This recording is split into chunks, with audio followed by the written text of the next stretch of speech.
بسم اللہ الرحمن الرحیم۔ ہم جو جیتے تھے تو جنگوں کی مصیبت کے لیے، اور مرتے تھے تیرے نام کی عظمت کے لیے۔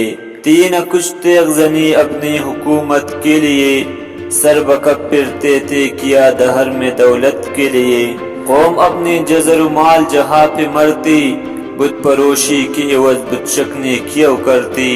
الفاظ و معانی: تیغ زنی، تلوار بازی، سر بکپ، سر ہتھیلی پہ لے یعنی جان کی بازی لگانے کو تیار۔ دہر، زمانہ۔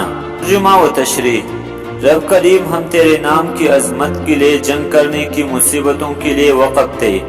تیرے ہی نام کی بلندی کے لیے اپنی جانیں قربان کرتے تھے۔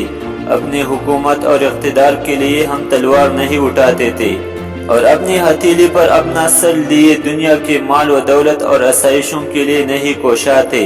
ہم تو بس تیرے ہی نام کے چرچے کے لیے یہ سب کرتے تھے۔ اگر ہمیں مال و دولت کا یا اپنے شہرت کا لالچ ہوتا تو ہم بتوں کو کیوں توڑتے، بلکہ خود بھی بت پروشی کا دندہ اختیار کر لیتے، اور یہ سب کچھ تو جاننے والا ہے۔